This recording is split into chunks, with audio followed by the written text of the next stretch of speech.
ndagenda ngo nshike sinagaye nkigera munka numvise amasasu yakomeje kuba menshi mfita nkubanuka nkaba najanye umwana w'umushi namurangira ati ngizirinka abana barazizanye wogende uzizane nurangiza ntibuje kure aduye ntabwo agera hanga mfita nirukanka ncumbagurika ngongere mu nzira mpamagara wa musaza wari kumbaza ngo se wari kumbuza ngo sinje kurwana nawe yatese bimeze gute aduye ameze gute arambwira ngo aduye yatombotse ntibimeze neza mukomere murabona abandi batabara ubwo ngubwo nari ko mubwira ndi kumwe n'abandi bana babiri umwe yarapfuye ejo bundi biwacu turagiye ngo dushike dusanga urugamba rwakomeye turarwana turabirukana tubitsa mu ruzi turabakura ngo tubakure tubacamwe ibice bibiri bamwe baciye iburyo abandi ibumoso kurikira abandi baciye iburyo tubakurikira nzi ko wenda turi fozi ifatika ariko dusanga turi bake ndi kuvuga amatel masana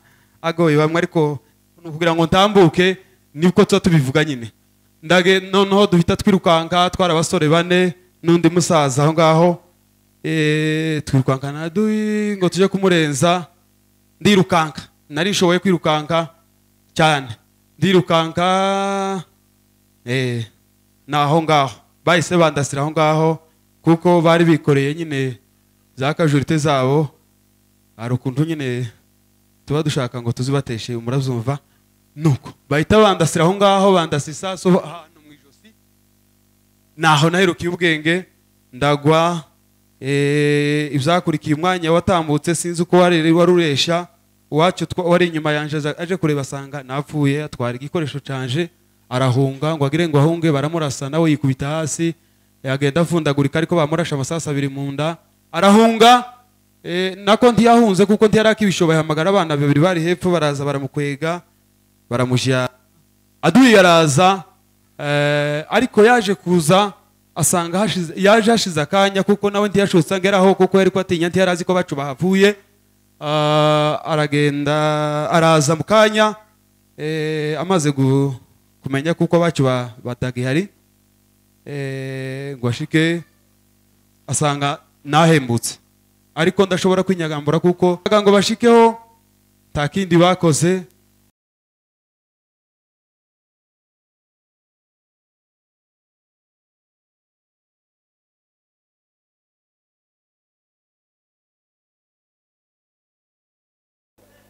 none reka nsabe mwene data naramwifuje kuwa kane sinamubona naza duweze ubuhamya iminota nkita.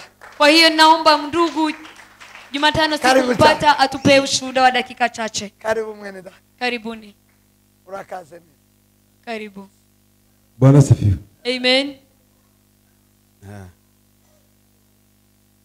Mwamba iminota mikeya mu nyongere. Mmempea dakika chache, naomba mniongeze dakika. Sawa. Ndakonge. Bwana sifiwe. Amen. Koga murantomboye. Ni kama mnanichangamsha. Nubwo nariko mzifuza. Ingalao nilikuwa nayatamani. Ariko sinarenzi kuko bibo nyine. Kuko nariko ntegura ko wenda Imana ningirira neza. Sikuwa najua ya kwamba yatakuwepo leo kwa sababu mpangilio wangu nilikuwa nasema Mungu angenitendea vema. Twozovugana nyine n'abakozi tukabitegura nkaza nyine nkabona umwanya uhagije kuko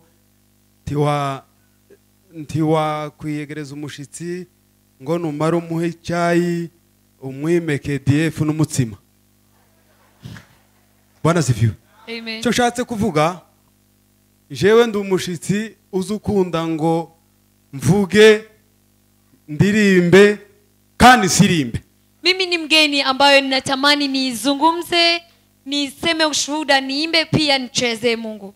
Kubera kuko bitangaza Imana yakoze. Kwa sababu maajabu Mungu aliyoyatenda. Nzambi kubira muri ayo majambo atatu indirimbo n'ijambo n'umugeri. Huwa nayawekwa kwa maneno hayo matatu, neno la Mungu, wimbo pia na kumchezea Mungu. Ibyo byose nzambi kora shima Imana mvuga ibitangaza Imana yankoreye. Yote hayo nayatenda kwa ajili ya kushukuru Mungu nikisema makuu ambayo Mungu ameyatenda. Mukuri guhagije kandi ayo yarangiza rikagaragara bamwe batazi kuko ryavuye kure Imana mu ijuru ntihabwe icyubahiro. Mungu asifiwe, sababu Mungu au anaangalia yaliyo moyoni alafu anayaelekeza kwa mtu mwingine ko ili ndavuga afikiwe. amagambo ashatse gusa nasobekeranyije ariko abantu bashatse kumva bumva vuba ko barumva icyo shatse kuvuga. Ni kama nasema kwa namna ya fumbo, lakini Shatse wale ambao kuvuga wanasikia ko kwa Imana haraka yagize wasikie. yerekwa yuko nari nifuza kuvuga, nabyifuze kenshi, araho nagiye ntanga ubuhamya bw'Imana yakoze, ariko anga nari ntaragira icyo mvuga, nahandi sindahagera, ariko kandi Imana nidushoboza kuko nisanzwe dushoboza byose, izatugeza naho twifuza kugira ngo tukomeze tuvuge ubutumwa bwayo n'imbabazi n'urukundo rwayo n'imbaraga idukira. Bwana sifiwe. Nilikuwa natamani kuzungumza yale Mungu aliyoyatenda. Kuna mahali nimezungumza hapa, nilikuwa bado sijazungumza, na mahali pengine nitafikia ili niyaseme, nizungumze yale Mungu aliyoyatenda. Mungu asifiwe. Bwana sifiwe. Amen. Muramba barira nkore kano kajambo gatoya. Mtanisemee kwa jambo ndogo. Umugabo umwe yaravuze ngo yasanze igifaransa aricyo kiza kimara amabuye mu radio.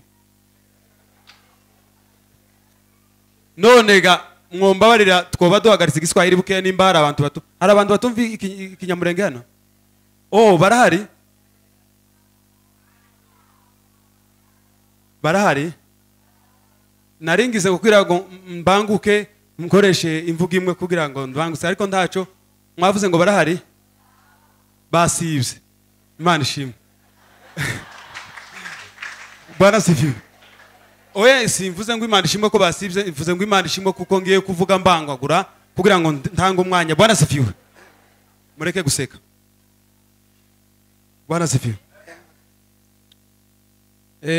Umuririmbyi yararimbye aravuga ngo ametenda maajabu, mimi siwezi kueleza, mimi siwezi kueleza. Ametenda maajabu, mimi siwezi kueleza. Ametenda maajabu, ametenda maajabu, mimi siwezi kueleza, mimi siwezi kueleza. Ametenda maajabu, mimi siwezi kueleza.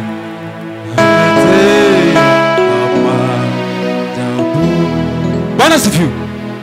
None mvuge ngo noshobora kubivuga anga kubwira umuntu uhagaze gutyo ureba wambaye ikoti n'umwambaro, imyambaro nyine n'ikirato byose, anga wawe numva mpamvu anga nkamubwira ngo Imana yaranzuye ndahaguruka ngongera mu muzima ubundi mu rusengero rwa ese ni hano right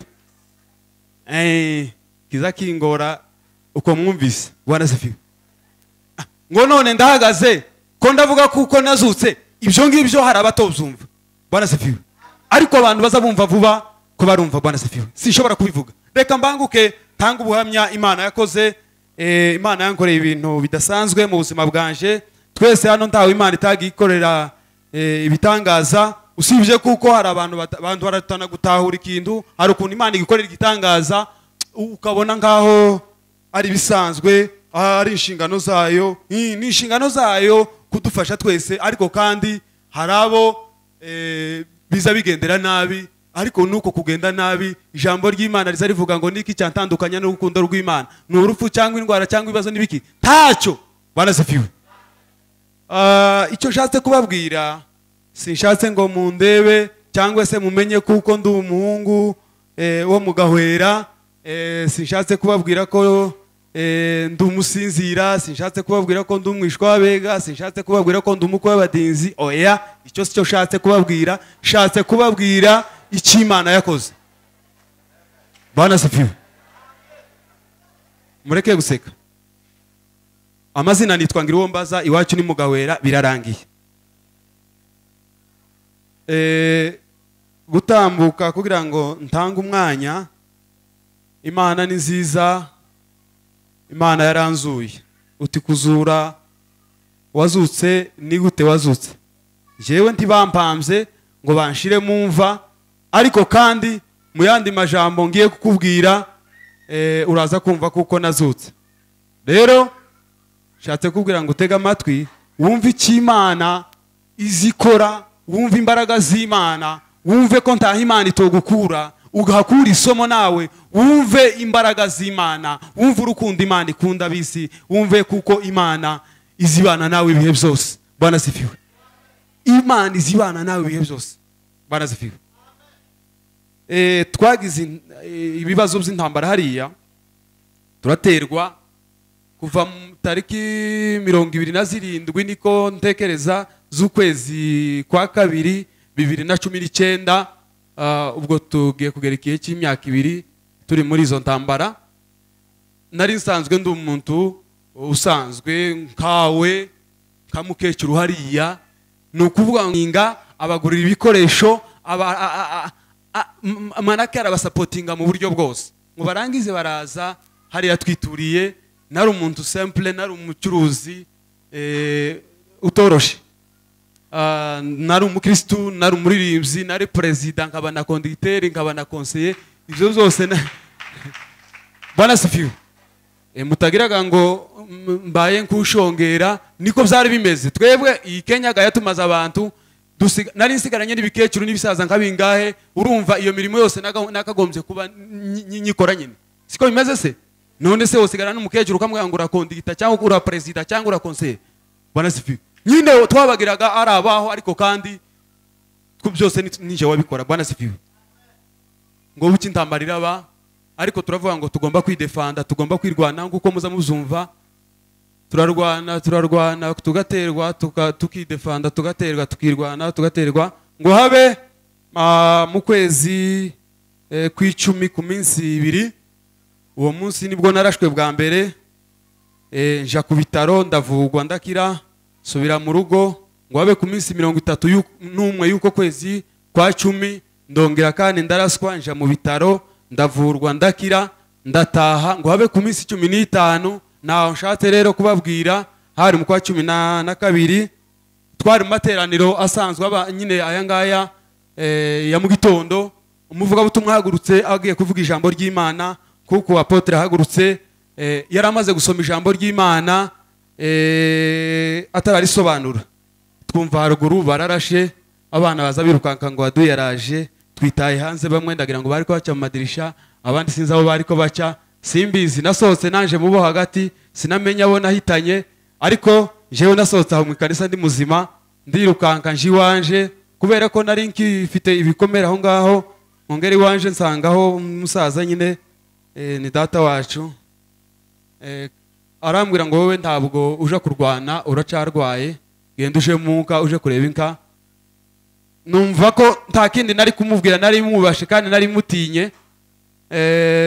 Mpita nja munka, ariko kandi ngenda munka mfite imitima 2, mpamvu ati ndagenda nimfa kuzirangiza simbura uwo zisunikiraho nimana asanga abandi. Ndagenda ngo nshike, sinagaye nkigera munka numvise amasasu yakomeje kuba menshi, mfita nkubanuka. Nkaba najanye umwana w'umushi, namurangira ati ngizirinka abana barazizanye, wowe nde uzizane nurangiza ntibuje kure Adu ntabwo agera ngaha. Mpita nirukanka ncumbagurika.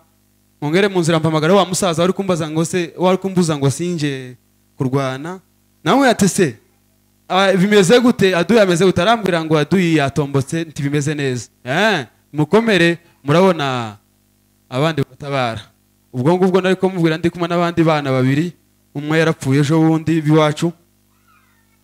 Turagiye ngo dushike, dusanga urugamba rwakomeye, turarwana turabirukana, tubitsa mu ruzi turabakura. Ngo tubakure tubacamwe ibice 2, bamwe baci iburyo abandi ibumoso, kurikira abandi baciye iburyo. Tubakurikira nzi ko wenda turi force ifatika, ariko dusanga turi bake. Ndi kuvuga amatel masana agoye bamwe, ariko kugira ngo ntambuke nibwo tubivuga nyine. Ndage noneho duhita twirukanka, twara abasore 4 n'undi musaza aho ngaho. Twirukanka na Adu ngo tuje kumurenza. Ndirukanka, nari nshoboye kwirukanka cyane, ndirukanka naho ngaho bahise bandasira aho ngaho, kuko bari bikoreye nyine za kajurite zabo. Hari ukuntu nyine tuba dushaka ngo tuzibateshe, murabyumva. Nuko bahita bandasira aho ngaho, bandasisa so hano mu ijosi, naho naherukiye ubwenge ndagwa. Ibyakurikiye umwanya watambutse sinzi uko waruresha, uwacu wari inyuma yanje aje kureba asanga napfuye, atwara igikoresho canje arahunga. Ngo agire ngo ahunge, baramurasa nawe yikubita hasi, yagenda afundagurika, ariko bamurasha amasasu 2 mu nda, arahunga. nako ntiyahunze kuko ntiyarakibishoboye, hamagara abana babiri bari hepfo baraza baramukwega baramujya. Aduyi yaraza ariko yaje kuza asanga yaje hashize akanya kuko nawe ntiyashotse ngeraho kuko yari kwatinya ntiyarazi ko bacu bahavuye.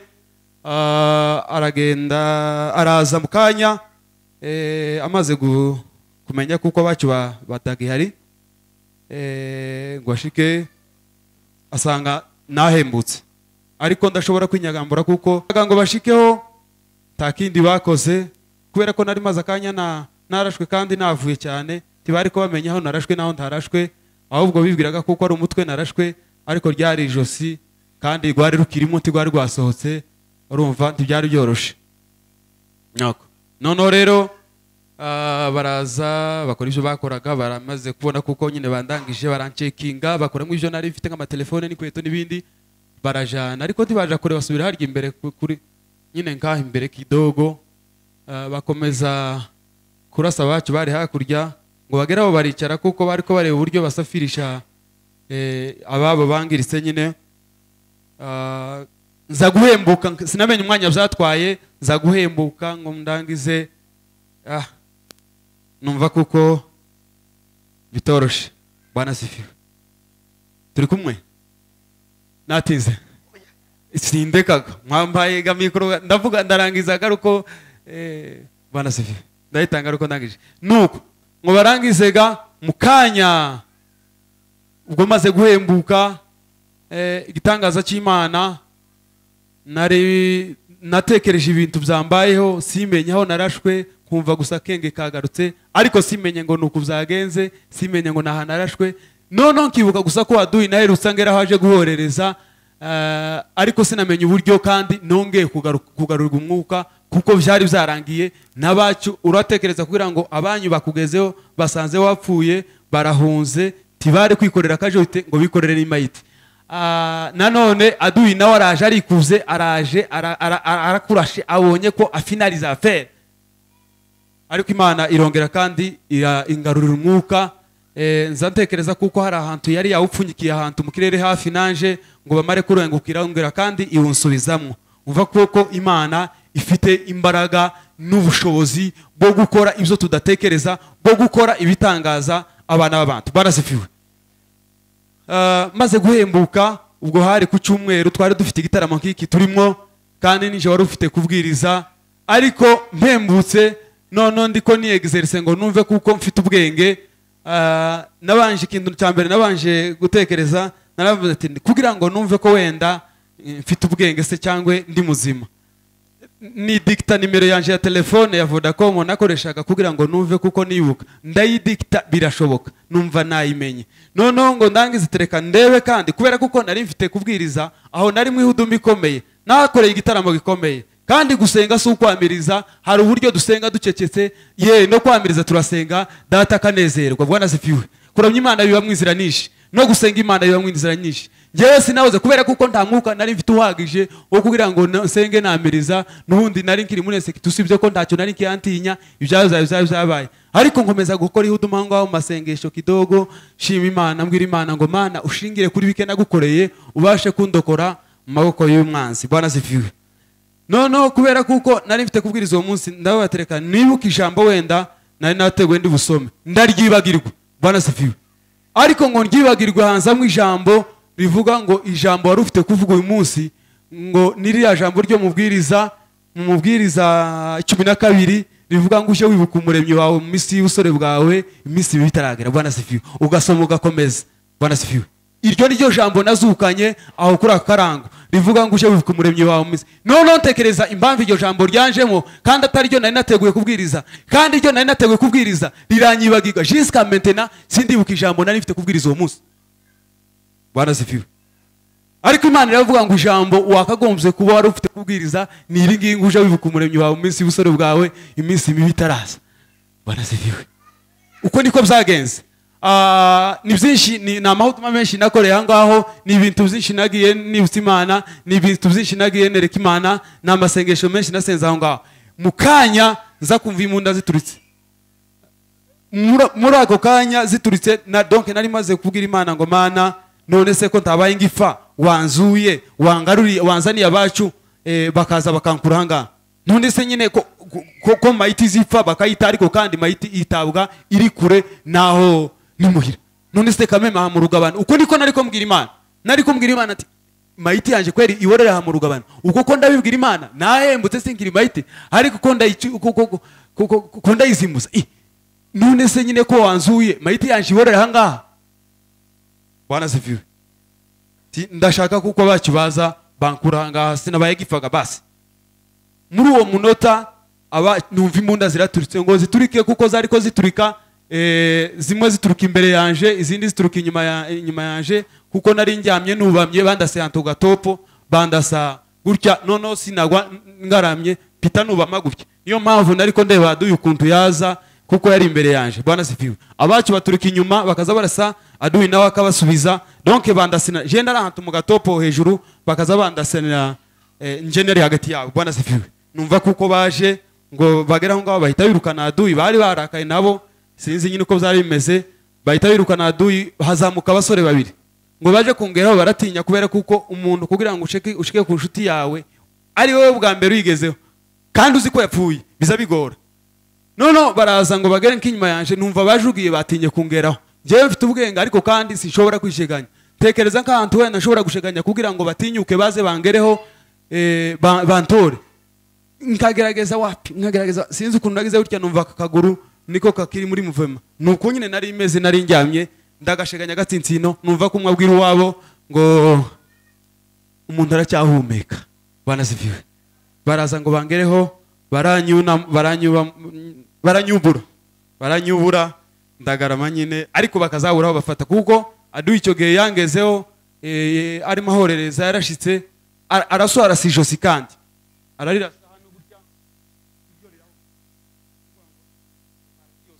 irarashe Bwana sifiwe ngo angeraho kandi arongera arasa nico gihe yarashe masasa kanwa gutya Bwana sifiwe bakabona ndi guhumeka kandi ngabona ubwenge bwaje bamvugisha kumva mfite ibisubizo ariko kandi nkabura ijwi ryo kubasubiza Bwana sifiwe none rero Imana ni nziza ngo bashike bahamagara babo umutebuka umuntu aracyahumeka baraje baje birukanka kuko cyari igitangaza ibintu bya aduyi warungizeho iminota hafi 30 ampagazeho ya finalize yamenye kuko afere zose zarangiye no kugira kandi ngo umuntu arahembutse ibyo navyo izo formule sinzi ukuntu usize umuntu uwizeye Imana gusa ni ushobora gusobanukirwa icyo kintu Bwana sifiwe baratangara baza birukanka kuza kureba ko umuntu yazutse mubangereho barangaramishije baramvugisha kanarwa kubasubiza utujambo nyine kugira ngo anumve yarazaga agashira ugutwi hejuru yanje bagerageza nko kumbaza nk'abantu bari hejuru nari ko mbareba kandi nkabamenya gusa nyine nkabura imbaraga navuze abantu nka batatu barambwira ngo sasa reka tureke ko nguko uwo mwuka usigaranye mukeye irege nta kundi byarangiye ndababwira ati ntabwo nanga kwirega ariko icyo mugomba kumenya singipfuye ariko kandi kwirega siko gutuma mpfa teka mbahohokere ndabuhoka usibye kuko sinari mfite ubwoba niyo nari kubahakanira njyewe nagiraga ingeso nari naraye nayitoshe n'abacu n'ubu bazaba binibukiraho nari narababwiye ngo turi mu rugamba isaha n'isaha twopfa tuba tugenda twitunganyije bamwe bari barabizingatiye nanje urumva nje nari mwarimu wabyo niko byagendaga niko byari bimeze nta kibazo nari mfite Bwana sifiwe noneho rero muri uwo mwanya ndababohokera ndirega ngo barangize numva ko batera isengesho barasenga Bwana sifiwe ngo bamare gusenga barikorera naho naherukiye kandi ubwenge nasuye kandi kubona ubwenge saa 8 za nijoro mbona ndahantu mu matara nari ariko sinari umuntu nari intumbi baje guhamagara indege yaje kuntwara umunsi wa kabiri ijana Igoma namaze Igoma amayinga abiri nta bwenge mfite nukuvuga ngo wansuye sinzi wansuye n'utaransuye sinzi uko byagenze namaze ukwezi kose ntakoze ikintu na kimwe mu kanwa yaba amazi yaba amata yabiki akanwa kabumbye indabara ishanyuye niyo bazaga bacisha mu iserenge y'igikoma n'iserenge y'amazi nubwo buzima nabayemo Bwana sifiwe nabaye Igoma mu barwayi barenga 200 mu bitaro bya Sebe Kandosho, abayizi barayizi, hari abarwayi bose barashe barenga 200. Nije wari urwaye, nije wari uremvye, ariko nagiye kuhava maze gupfa abantu nka 10 n'abangahe, akaza umuntu wawe uryaho ngaho ngo arapfuye. Bwana sifiwe. Imana yakoze igitangaza. Ariko rero ni byinshi Imana yagiye ikora kugira ngo urashwe ingenzi zitatu zikurikirana mu mezi akurikirana tufe. Hari abana benshi bagiye bapfa turi kumwe, bakamundasira uruhande akavamo, twagira utya bakamundasira uruhande akavamo. Urumva hari umugambi Imana yari ifitemo. Bwana sifiwe. Kandi nta kindi wenda ntikwari kugira ngo mbeho ngo nzokore byibuza n'ikibiriti, kuko nico gitoye. Simfite gukora ikibiriti, simfite gukora n'isindano, niyigura make wenda cyangwa KDF. Ariko kandi kwari kugira ngo mvuge ibitangaza n'imirimo Uwiteka aje akora, kugira ngo abafite kumwizera bamwizere, abatabifite bo bagume gutyo. Bwana sifiwe. Nabonye mwamuhimbaza hano baba babwira abantu ngo nimugire gutya, bakababwira ngo bagire gutya. Bwana sifiwe. Jewe singikingingwa zana amashika gusa nkamanguma kanezerwa. Bwana sifiwe. Kandi sinzabona kuko namugaye. Bwana sifiwe. Zana mambona ko mfite amaboko abiri. Bwana sifiwe. Ndetse akangaka kamugaye zankunda ngo ariko nguma kuzungurutsa, kurya mwari ko muzungurutsa mushwari, naje nariko nguma kuvugira gutya. Bwana sifiwe. Takaje tuzute na konte yuko bagiye kugusora mu nzu, tuzute na konte yuko wowe uwirabura cyangwa uri mugufi cyangwa utashatswe cyangwa utashatse cyangwa wowe wara n'ingwara, uzunezerwa gusa ukamugenda gusa ukavuga ngo Mana ndakwizeye, ndakwizeye, ndakwizeye, nizeye ijambo ryawe. Bwana sifiwe.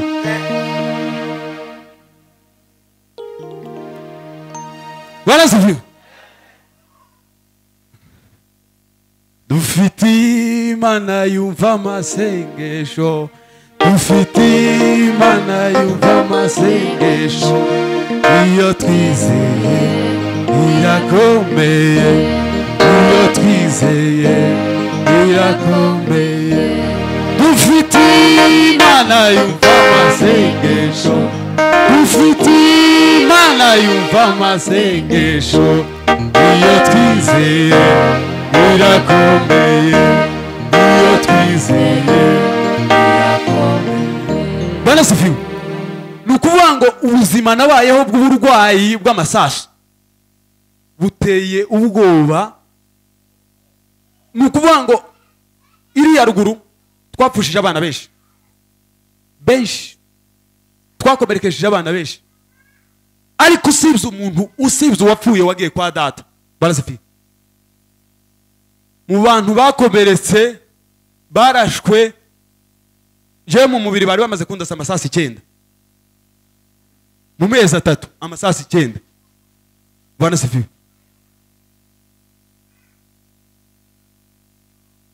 Ariko rero Bwana sifiwe. Imana ni nziza. Bwana sifiwe. Imana ni nziza. Ariko tuzatwizera Imana, tuzatwizera Imana tuvuye inyuma. Kandi nzashima Imana kuko ibi byose byagiye biba, jewe naramenye Imana. Kandi nakoreye Satani imyaka 16. Nakijijwe 2018 hano mu kwa gatatu ku minsi 6. Nanyoye itabi imyaka 16 irashira. Bwana sifiwe. Akanyanga nazaga nkanywa très bien, nazaga nja mu kabari nkabyina bakampa ifaranga. Bwana sifiwe. Zijya bene zikandumbolo nari igikenya. Bwana sifiwe. Ariko nzashima Imana kuko namenye data. Ntabwoba nari mfite, nazaga mbwira bacu ngo ntabwoba mfite, simfite no guhunga aduyi, simfite no kugira gute, kubera kuko nari mfite uwo nizeye, kubera kuko ntagicuza umugambi wo kuja kwica abana ba frere iriye. Ariko uzoza kantera hano mu birindiri wacu ku musingi tuzohangana. Bwana sifiwe. Ariko icyo nshatse kubabwira, sinshatse kubabwira kuko nari nshoboye kurasa aduyi, nshatse kubabwira kuko umuntu agomba kugira umusimamo nikiza gituma abantu bananirwa kwizera no kumenya Imana no kugira Kristo bujegajega no kutagira decision mu buzima. Bwana asifiwe. Bana b'Imana ni beza bambaye ubwiza bw'Imana. Abana b'Imana ni beza bambaye ubwiza bw'Imana. Bwana asifiwe. Nababwiye ngo muramprofose ariko ko turavuga neza uko twataye umurongo twe twatuvuga data n'imirimo ikomeye yakoze none se. Bwana asifiwe. Ariko nagize ni byinshi nabivuga apotre nabivuga ni byinshi ariko kibazo nuko bizabivugwa bigatakara aho ngaho ariko yaba byavugwaga abantu bakabizingatiye. Bwana asifiwe. Hari aho twogera. Bwana asifiwe. Reka ntambuke ibyo Imana yagiye ikora mu buzima bwanje ni byinshi kandi mbereye kuri ibyo ngibyo ni kenshi nagiye mvuka imvu nyinshi bene ngizi bakaza bakamfatira imunda hejuru ariko data kankiza mugende muvyemere mu icyubahiro cy'Imana ni icyayo ikigumane titukiyase kandi. Bwana asifiwe. Nawe ukijegajega mu guha Imana icyubahiro ntaho wawuja wokagira Imana. Bwana asifiwe.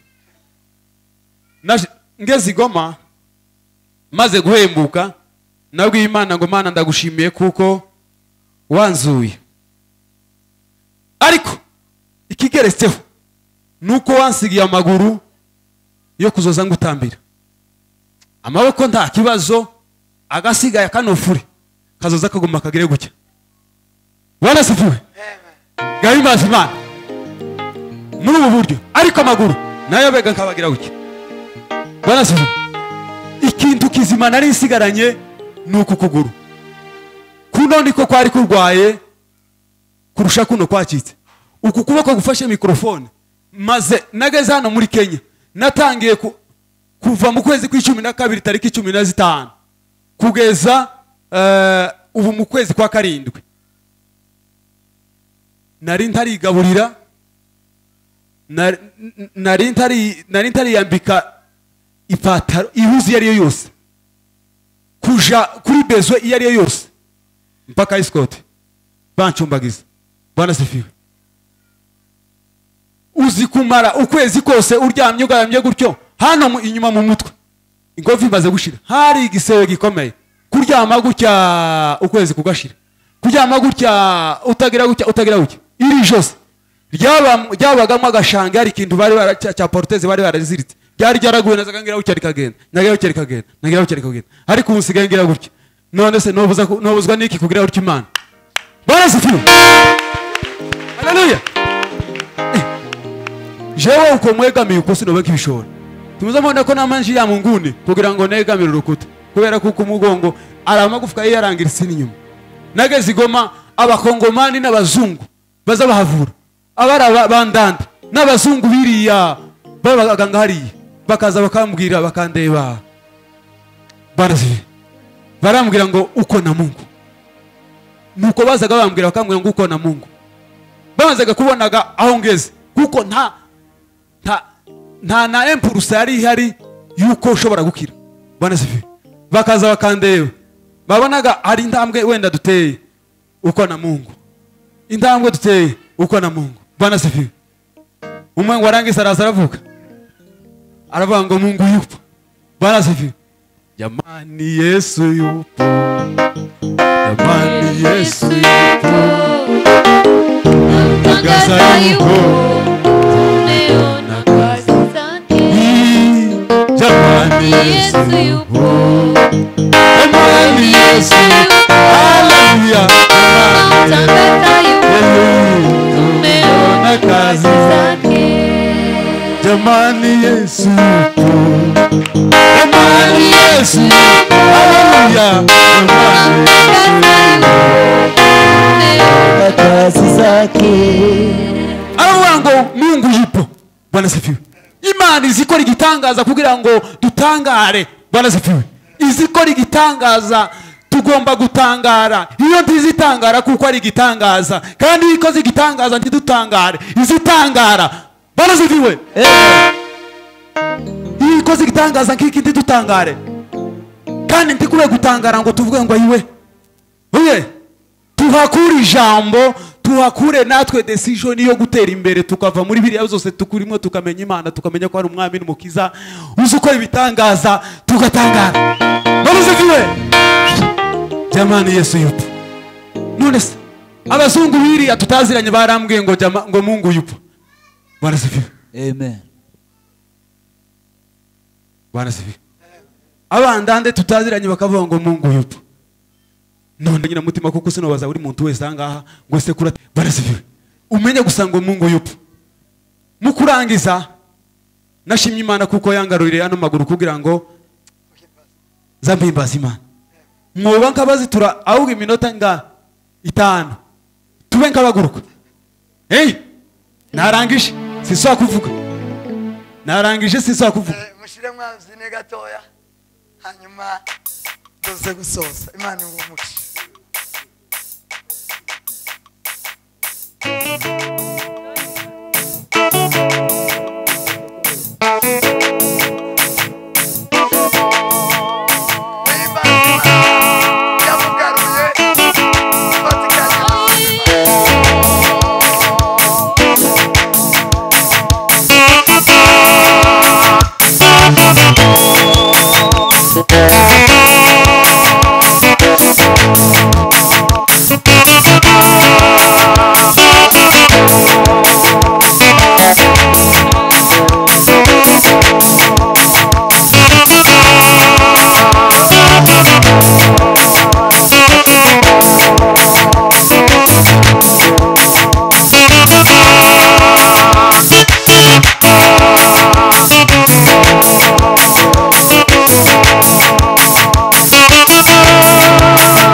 Thank you.